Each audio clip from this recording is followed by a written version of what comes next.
1600 ईस्वी में लंदन के चंद ताजरों ने मिलकर ईस्ट इंडिया कंपनी बनाई और मलका एलिजाबेथ से इजाजत के बाद बरे सगीर में तिजारत शुरू कर दी। मुगल हुक्मरानों ने इन ताजरों पर तिजारती मराहत की बौछार कर दी और इन ताजरों ने इन मराहत का खूब नाजायज फायदा उठाया। कुछ वक्त गुजरने के बाद इन्हीं ताजरों ने बरे सगीर के मुख्तलिफ हिस्सों पर आहिस्ता आहिस्ता कब्जा करना शुरू कर दिया।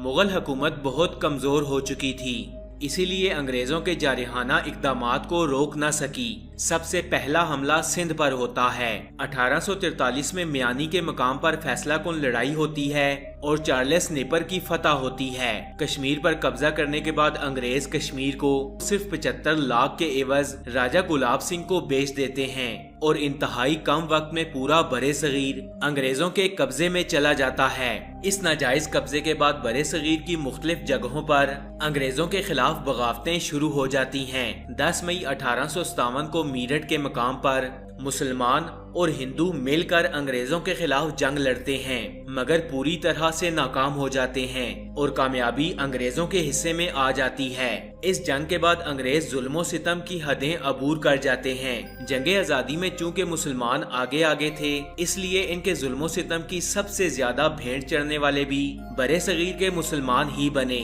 कई शहर तबाह हो गए और चौराहों पर मुसलमानों और हिंदुओं को फांसियां दी गयी। 1857 की जंगे आजादी के बाद मुसलमान मुआशी, तालीमी और समाजी लिहाज से बहुत पीछे रह गए और इनका मुस्तकबिल इंतहाई तारीक नजर आने लगा। इन हालात में सर सैयद अहमद खान आगे बढ़े और मुसलमानों को तालीम की तरफ मशगूल किया।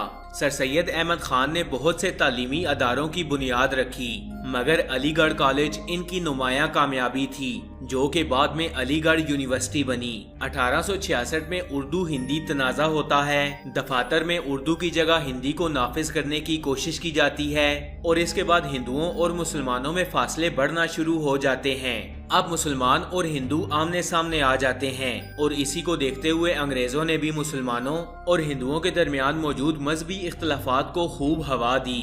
इस वक्त तक हिंदुस्तान में एक ही बड़ी सियासी जमात थी जिसे कांग्रेस कहा जाता था।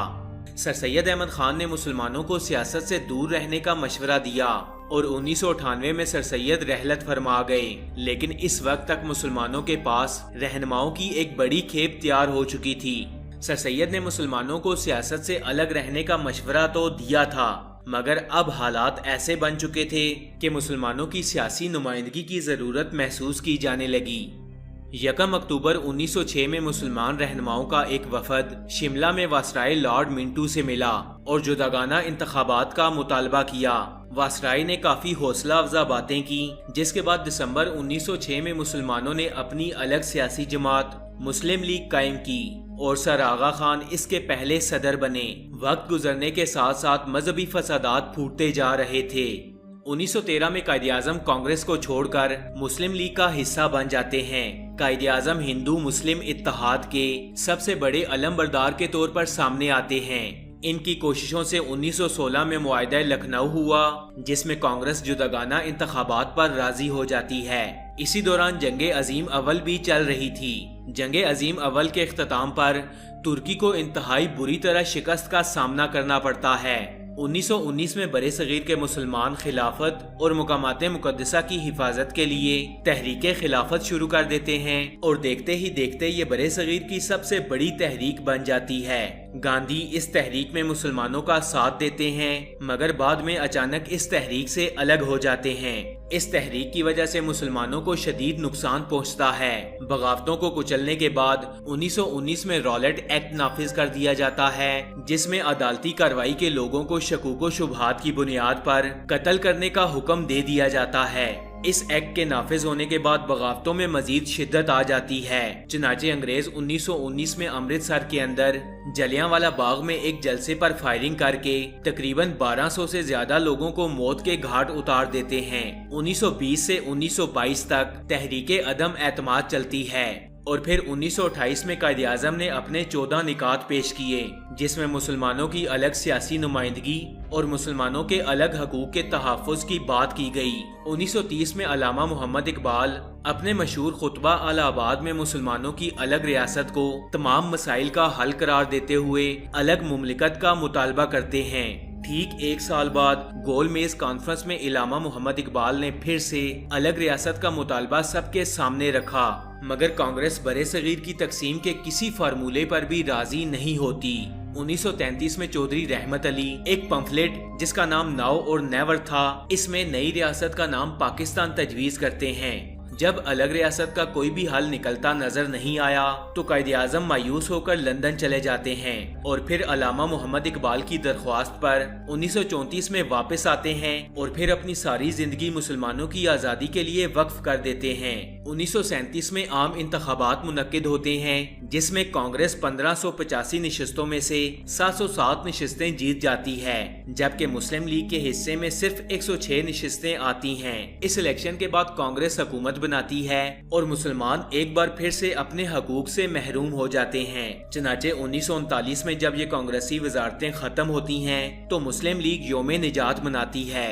1940 में मुस्लिम लीग का इजलास लाहौर के अंदर मुनक्किद होता है जिसमें मौलवी फजलुल हक करारदादे पाकिस्तान पेश करते हैं जो मुतफिका तौर पर मंजूर कर ली जाती है। इस इजलास में कायदे आज़म अपने खुतबा सदारत में कहते हैं कि 500 साल इकट्ठा रहने के बावजूद भी हिंदू और मुस्लिम कभी इकट्ठे नहीं हो सके।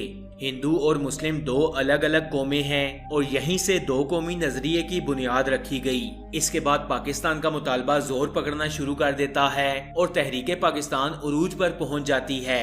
मुसलमान अलग वतन के मुतालबे के लिए मुख्तलिफ किस्म की तहरीकों का आगाज कर देते हैं, मगर हिंदू और सिख तकसीम की शदीद मुखालफत करते हैं। इसी दौरान मजहबी फसादात उरूज पर पहुंच जाते हैं और 1200 साल इकट्ठे रहने वाले लोग एक दूसरे के गले काटना शुरू कर देते हैं। 1942 में क्रिप्स मिशन बरे सगीर आता है, मगर गांधी और कायदे आज़म दोनों इस मिशन की तजवीज को मुकम्मल तौर पर मुस्तरद कर देते हैं। 1944 में एक माकूलियत पसंद कांग्रेसी रहनुमा राजगोपाल आचारी मुसलमानों के अलग वतन के मुतालबे को तस्लीम कर लेते हैं।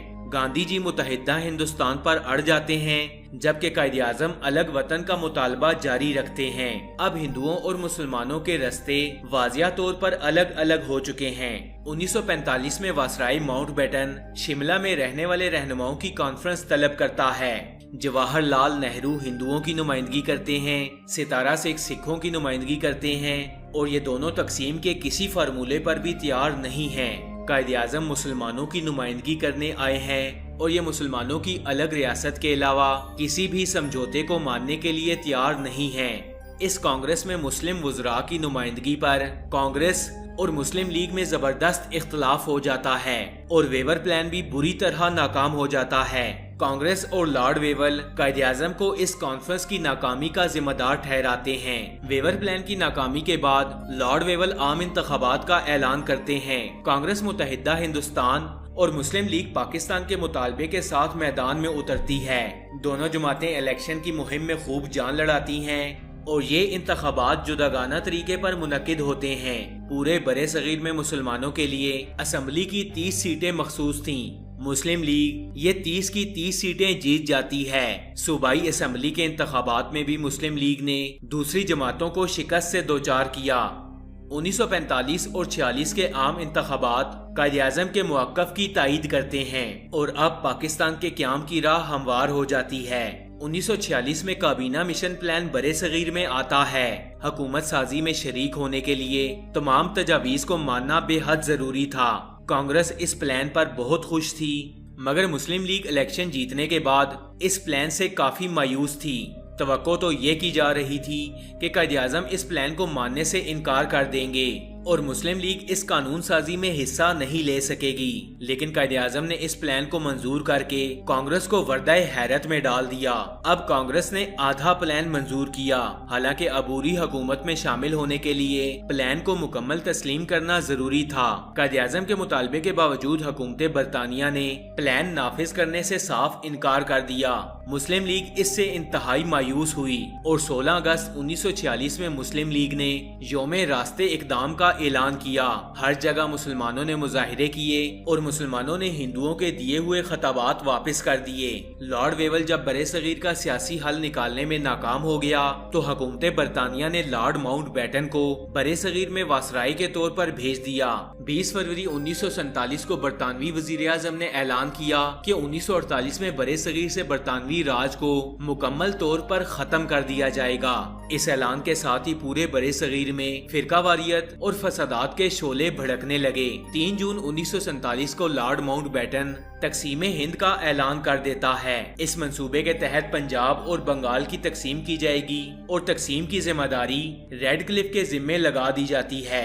ریڈ کلف انتہائی متنازع تقسیم کرتا ہے اور نئے بننے والے ملک میں دشمنی کی بنیاد ڈال دیتا ہے۔ حالانکہ برطانوی حکومت نے 1948 میں برطانوی راج ختم کرنے کا کہا تھا، مگر حکومت برطانیہ نے 14 اگست 1947 کو پاکستان اور 15 اگست 1947 کو بھارت کو آزاد کر دیا۔